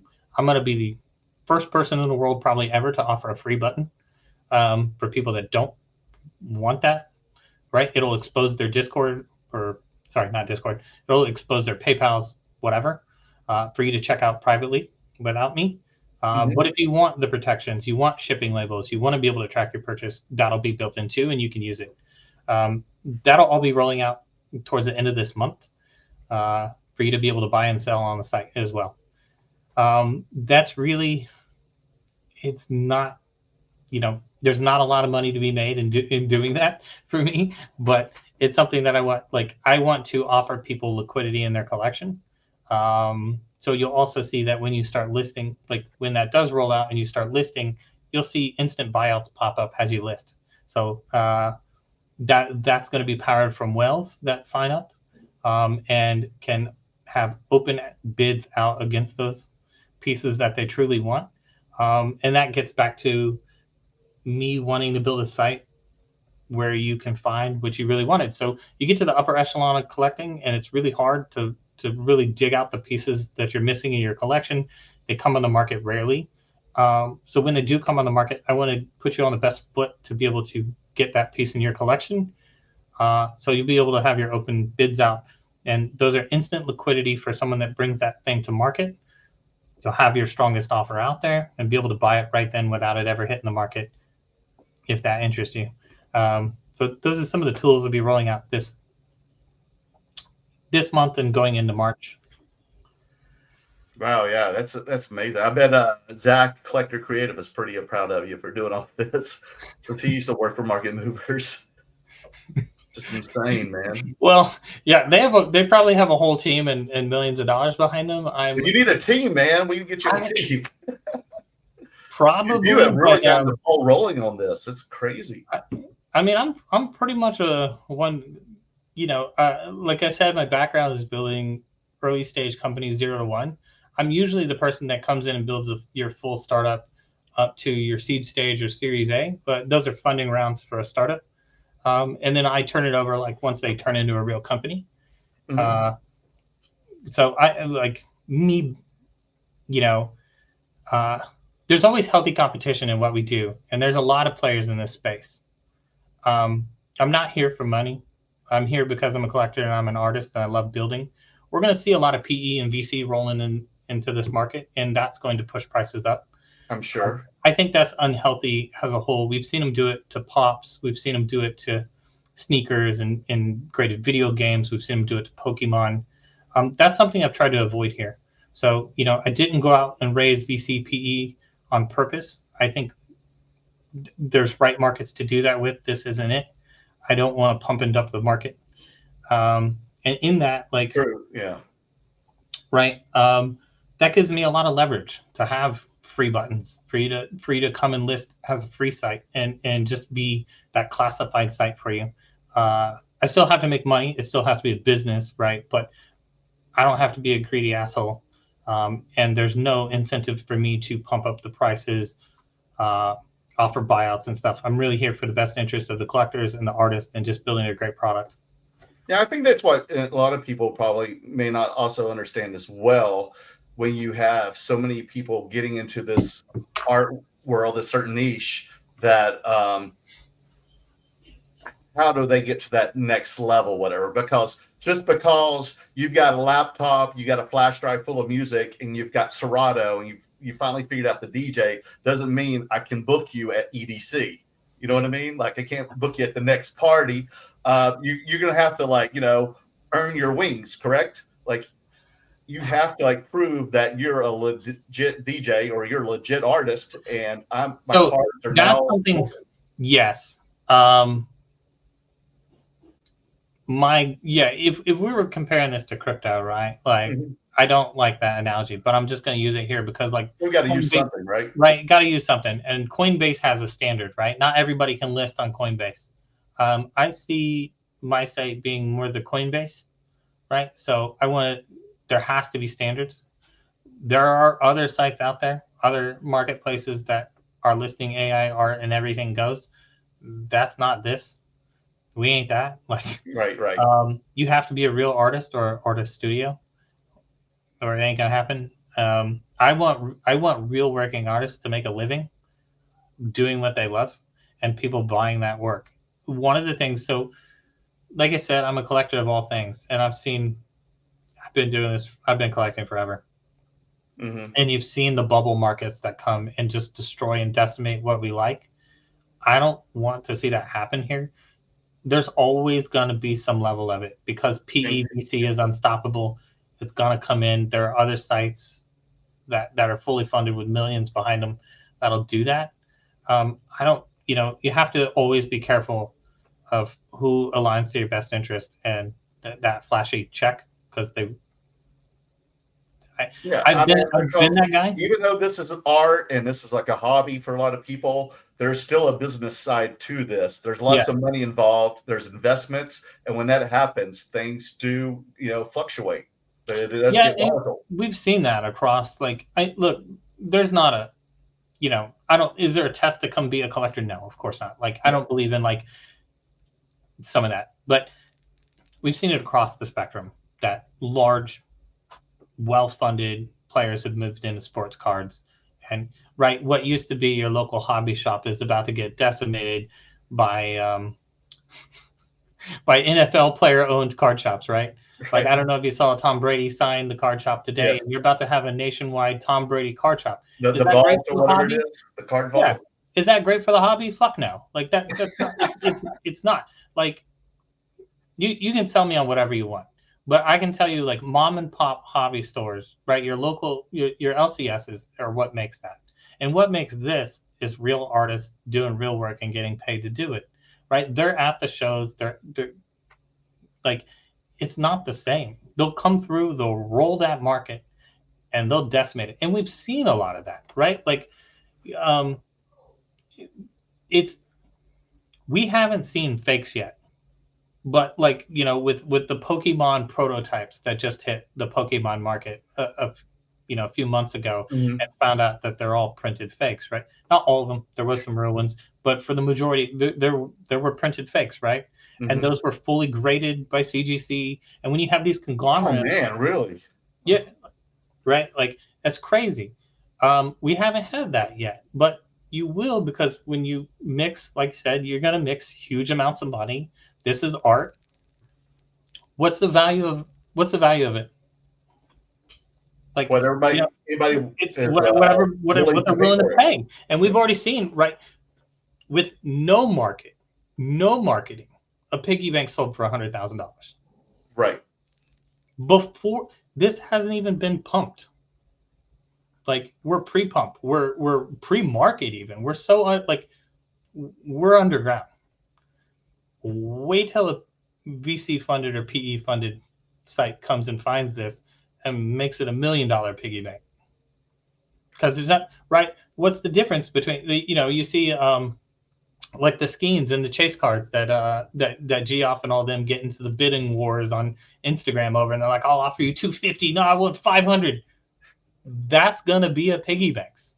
Eventually. That's gonna be a glue trap, right?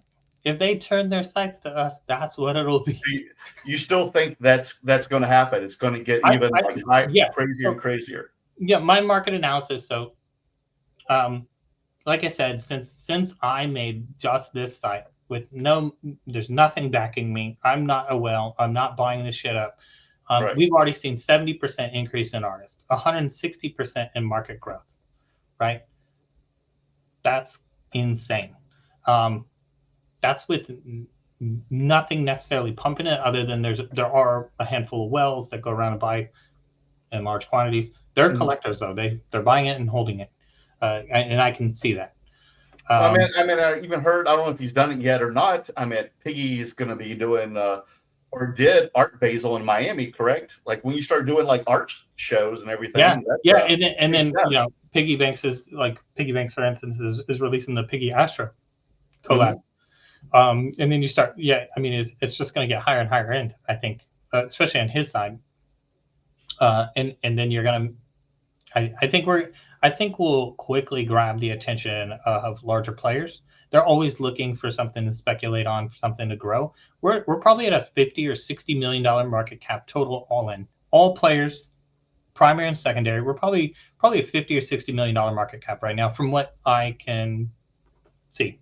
Right. I think give it 18 months, you'll probably be at 500 million just in this, and that's going to cause an explosion of problems. It's going to be healthy, right? There's going to be a lot of artists that win. There's going to be a lot of artists that lose. Right. And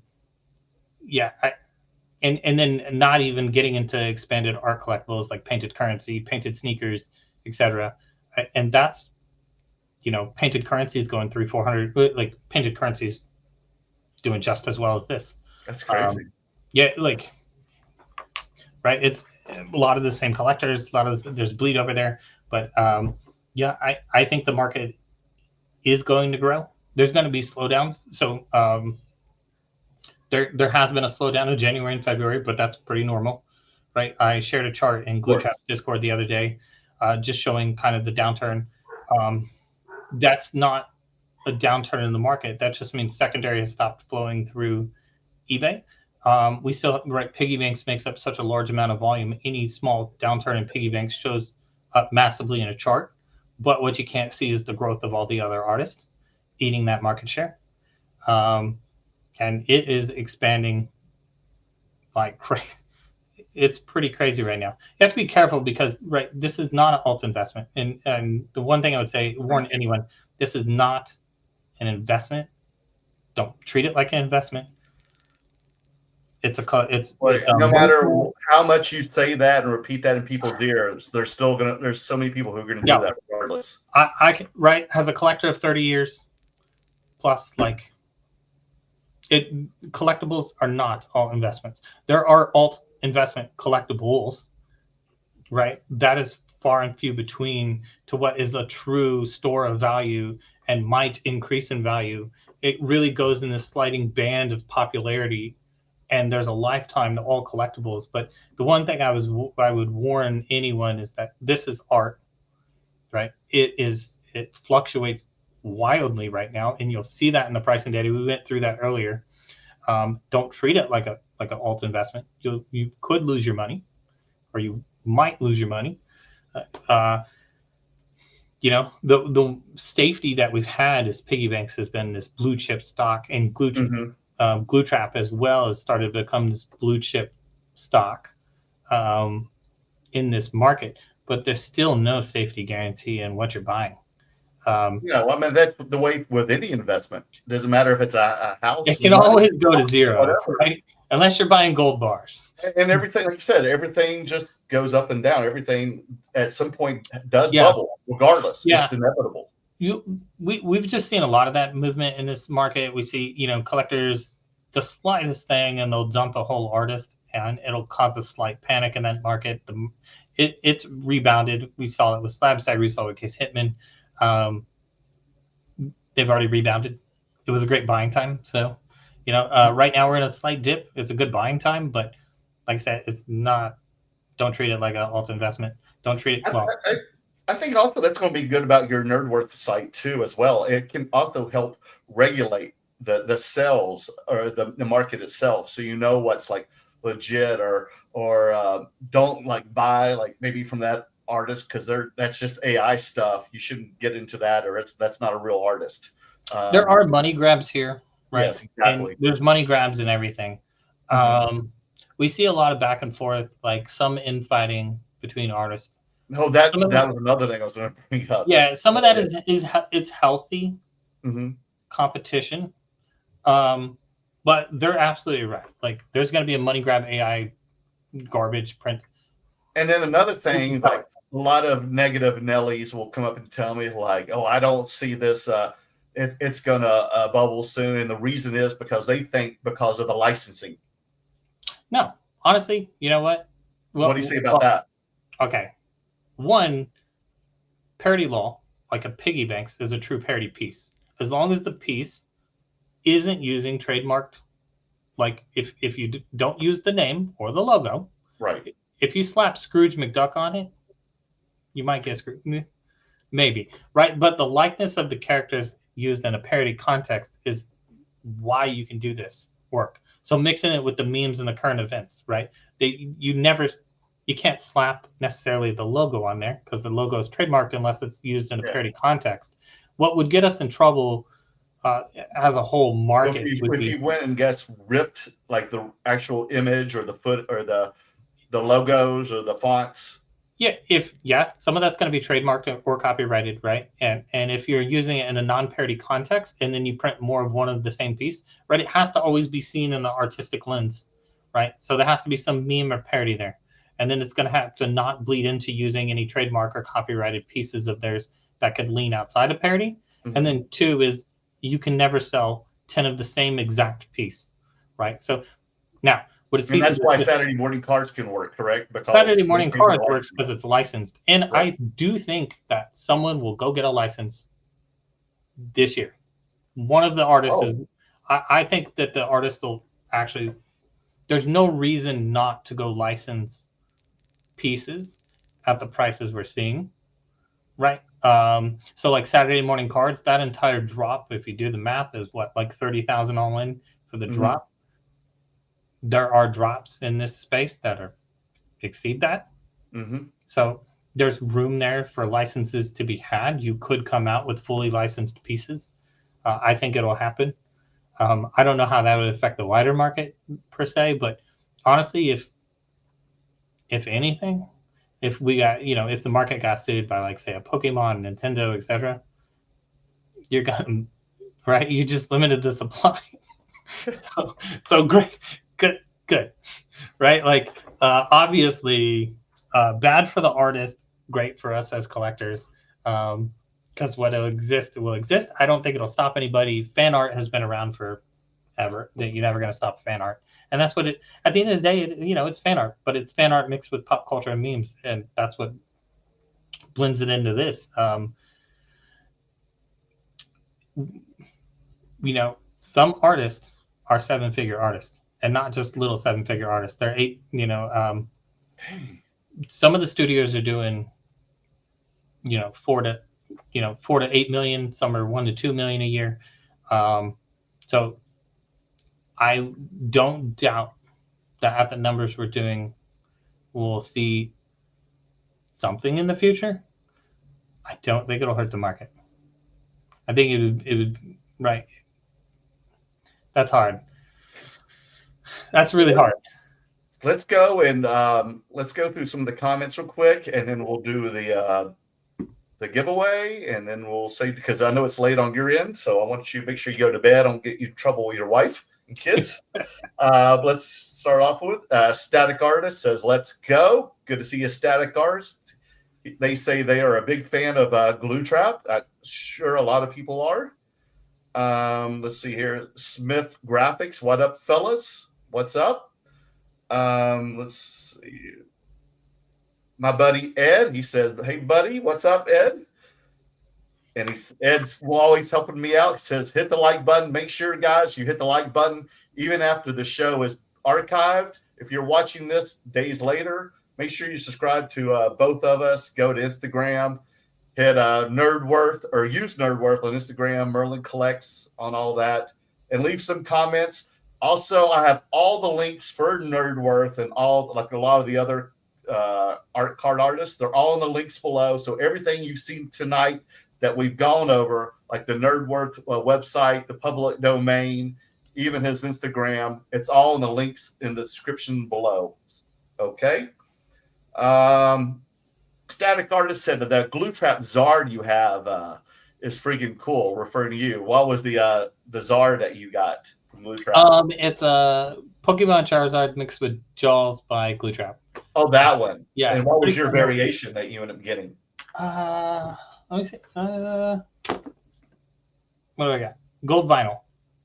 Gold vinyl. Yeah. Now what are like the just for like maybe like the 3 or 4 that we've shown on here, what are like the chased variations that people usually go for? I heard there's like different ones, and unless you talk to big collectors, like for instance the Piggy Banks, he usually auctions off his biggest one, which is the Alpha. Yeah, or then he's got black labels or weird other labels. Chase variation for Piggy Banks is definitely going to be the Alpha. Glue Trap is going to be the Trap Relic or the 22 karat. Oh, it is? Okay. And then a few other artists have started releasing kind of a gold variation. Now, Mint 9 changes his whatever the chase is. Today can't remember today. But it changed. Mint 9 has changed with drops here and there. But I have started seeing. Was Mint 9 the Super Mario brother or the Mario one? Was that not Mint 9?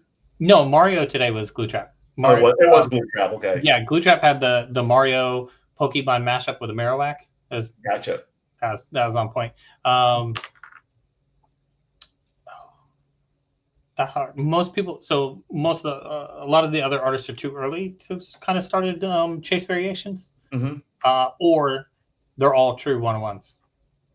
Oh, they are. Okay. Yeah, there's a lot of the other artists are true 101s. Smith Graphics says a big group of us started back during COVID.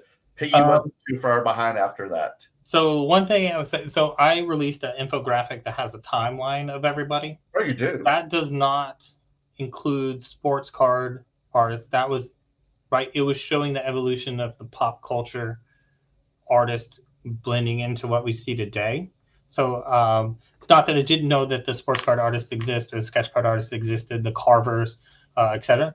There's a lot of forefathers here going back in far back than that. The infographic that I released is just strictly speaking to pop culture lines, when I say pop culture, I mean IP like that we grew up on in the 80s and the 90s.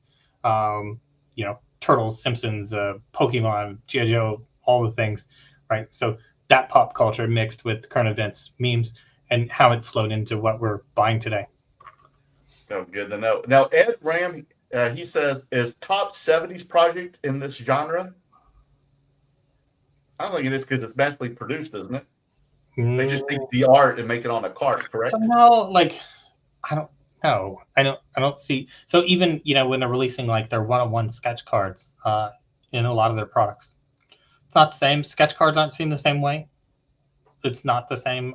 So like obviously, Saturday morning cards and many others include sketch cards in their products. I have many of the Saturday morning card sketch cards. They're not seen in the same light as pop culture slab art. They're very different. I would see them as right, just like you pull the ones out of like Star Wars or like your autos, Yeah, all the pop. We do have autos though. There are real autos and that blend into this into pop culture slabs. No, I just bought one recently. It was the Diamond Cuts, an old version that he had of Power Rangers that was autographed by the Power Rangers. Yeah, Card Carver too, and some people have done Steph Curry. I've seen. Yeah, Steph Curry from Canvas Marketing. You'll see all the collabs with Canvas Marketing, and then all the different artists come in, and those are true, real autos. Glue Trap did a few, and Card Carver has done some cool ones. Like Card Carver's Abraham Lincoln was really dope. That's like a real Abraham Lincoln. It was real Abraham signature? Yeah, he's had some wild signatures. I don't know if you see Card Carver's pieces are wild, man. Like true signature pieces. Autos, so we have autos too in the hobby, but yeah, that's weird. It's hard to like. Where do you draw the line? Smith Graphics, you are a saint, Ricky, for all the work you are putting into this site. Yeah, right, man. This is definitely underappreciated. Like, I didn't know the scope of this was so big until we went over this step by step. Like, I would have never figured this out if you weren't here holding my hand. Piggy Spanks, where art card? I know. Let's see here. Static says, my favorite was the Fett and Link Good Mythosaur morning. Let's see here. Let's see if we got any more. That's about it. Okay, now we'll do the giveaway. So everybody's listening. We've got 10 people listening right now. Here it is. Now make it random so everybody has a chance. I'm going to give you a question. You answer it in the chat room, okay? Ricky, you can't do it, okay? You can't. But anyone listening, you can. I'm going to give you a question.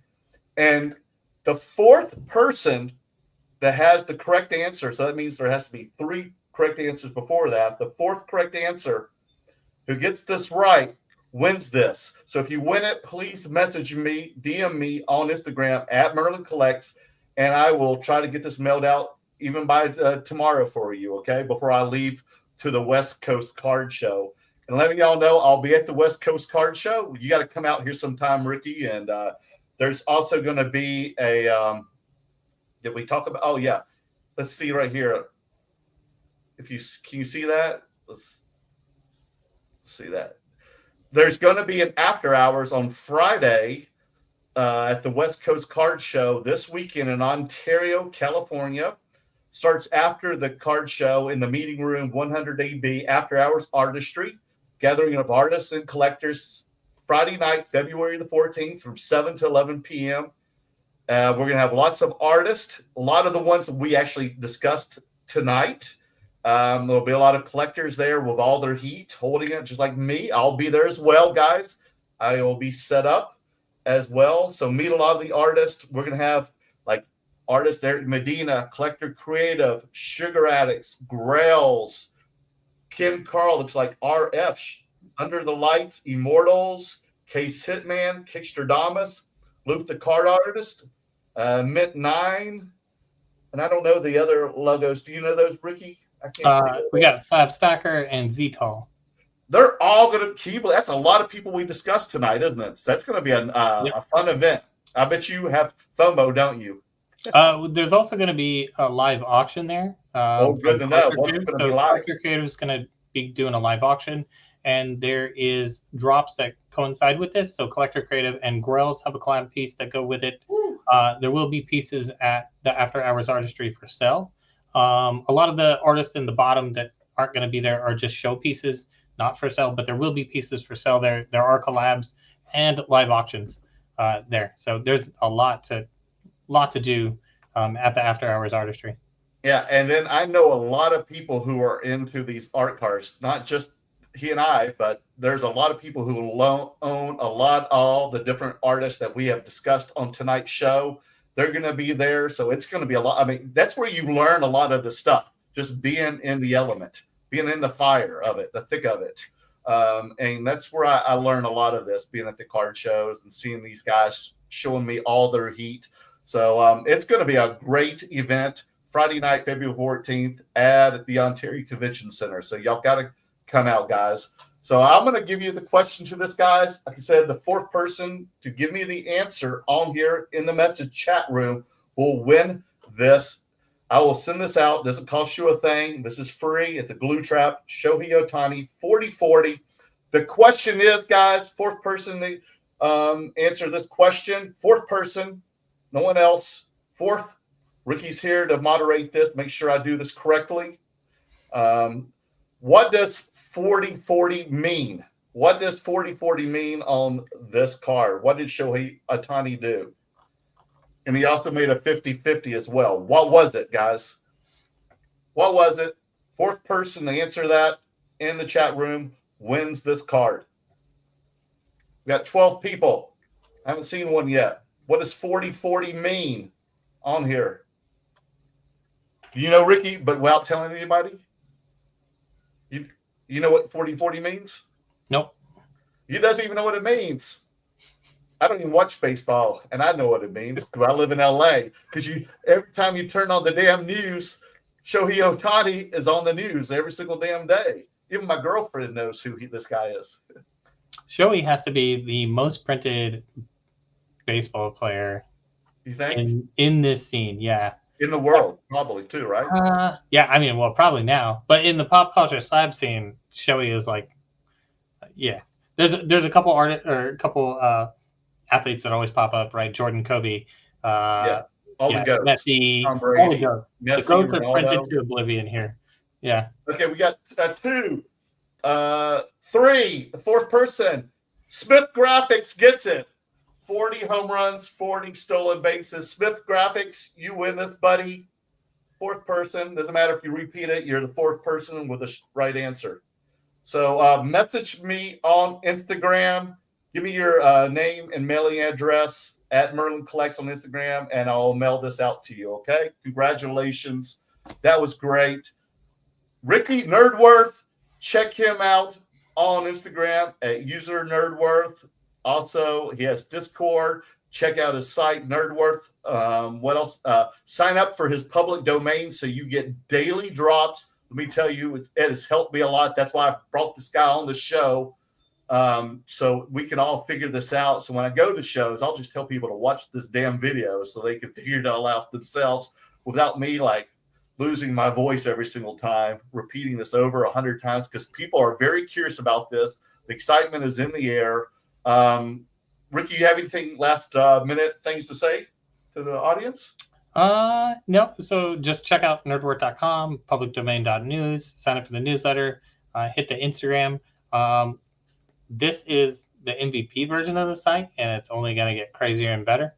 So please show up. Please sign up. Even if you don't use it, please sign up. It helps me. So we're doing pretty great already, but the more the merrier. So please show up, sign up. Tell me what you don't like. Tell me what you love. Help me build the right product for you. I love it. And then if you don't hear all that, you can capture all that, it's all in the descriptions below. So all of Ricky's links are actually in the descriptions below on YouTube. So check them out. Make sure you subscribe to Merlin Collects, hit the like button, leave some comments. Let me know what you liked about this interview tonight, what you disliked, what would you like to see on the next live stream if we talk about art cards, and we'll bring that back to the room. And anyway, if you're in the LA, Southern California area, please come to the West Coast Card Show this weekend. It starts tomorrow and goes till Sunday. I'm in booths 0515 to 0518. I'll be set up all weekend. I'll have some of these cards for sale or to trade. So bring your stuff too if you want to sell anything to me or trade. And I will see you at the trade nights and the art card show. Ricky, thank you so much for being on my show. I am greatly appreciated for you taking your time and being on here and discussing all your stuff. Man, it's an honor, and I'm very appreciative of everything you have done. And I can't wait to see where this goes 1 year from now. And I would love to have you again on soon, okay? Yep. All right, everyone. We will see y'all on the next show. See you this weekend. Have a good night, everyone. Bye-bye.